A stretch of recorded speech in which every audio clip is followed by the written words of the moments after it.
Kia ora team, Coach Kumi here from the 6'4 Army. This is a quick breakdown on the individual quarterfinal workout, test number 5, the final workout for the weekend. Test number 5 is for time 21 deadlifts weight number 1, 21 chest to bars, 15 deadlifts weight number 2, 15 bar muscle ups, and then 9 deadlifts weight number 3, followed by 9 rope climbs at a 15-foot target. The weights increase per round. Your governed weights are there in the description box for the workout. Plus, you have a 15-minute time cap. This workout, we just want to, you've completed test number 1 in the weekend. Take ourselves back to that. We have the complexity of gymnastics increasing in this workout. Obviously, the increasing load of the deadlift is in the workout as well, with descending number rep scheme. Off the bat, you don't need to do these deadlifts unbroken. I would like to think of these like Diane, with a heck of a lot more complexity and a lot more structure. I would like to think of this workout like Diane. A quick 21 deadlifts is going to be manageable, even if you break it down into sets of 3.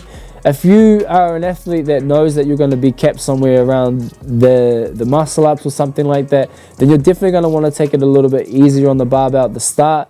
Singles might be in the equation for you, save the grip a little bit. However, we are looking for that nice spinal tension, and we do get a good amount of inertia on the barbell when we are performing touch and go reps. So we do want to use that as much as possible, obviously with not bouncing the barbell.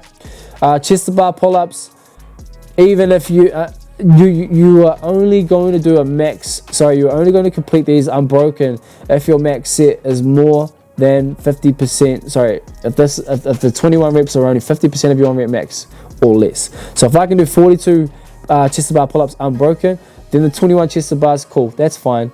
But if I cannot do 42 chest to bars unbroken and that's more than 50% of my 1 rep max, I'm looking at breaking those up. You might go 6-5-5-5, you might go 7-7-7, 8-7-6, you might go 7 sets of 3, you might go singles the whole way. It doesn't really matter, but find something that works for you.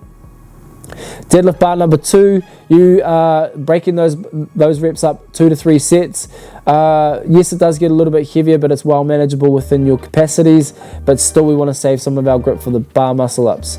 And the bar muscle ups, we want to break on purpose. Even though we could potentially go unbroken here, if that's 50% or less of your bar muscle up max reps, we want to save some of ourselves and keep our heart rate down for bracing on the deadlifts. If you get your heart rate jacked too high on these bar muscle ups by doing too many in a set, then the deadlift bracing becomes a little bit hard. And deadlift bracing, you sacrifice bracing for breathing or breathing for bracing. So you would see a lot of athletes at a time have a belt on, belt up nice and strong, and then realize throughout the duration of their deadlift that they can't actually breathe. So they take the belt off and throw it away, and they continue to do the deadlifts. And that's because the heart rate's too high, the air consumption isn't coming in, and you've restricted the breathing pathway by belting it up with constriction. So keep that down a little bit with the bar muscle ups being into a broken set. You don't have to go unbroken there. There are still 9 rope climbs at the end that can put you in a dead stop position. There's a lot of tension on the bicep in this whole workout. You have accumulated fatigue on the weekend at this point. You've got the GHDs and V-ups now coming into the equation. So the turnover rotation on the muscle up is a little bit harder. Again, the bracing is harder for the deadlifts. And then also the rope climbs in terms of lifting your legs up. The hip flexor and psoas have just been gassed out from the day's prior events. So the rope climbs here, you're on a threshold capacity. You don't want to get 90% up the rope and then not get the touch. So it's going to be based off of feel. Don't have a clock timer that you're going to go every 10 seconds or anything like that. As we've talked about previously, it's playing an eyes up at this point. You're going to get as much out of that as possible. If your first 3 might be under a minute, your next 2 might be in a minute, your next 1 might be in a minute. Just go off of feel, and I think just recover enough to know that you're going to bank a rope climb every single time. As soon as you come down, you can go straight back up. It's really entirely dependent on about how you are in that moment, and just remembering that it's also event 5 by this point. There is absolutely the opportunity that you might be able to repeat this workout once more just before the cutoff time of the submissions. So have that in the back, not in the back of your mind before you go into this workout, but it's another outcome that could be possible for you, which would also give you another day further away from those GHDs in terms of recovery. That kind of rounds out our completion of not only this workout but the total quarterfinals for individuals workouts.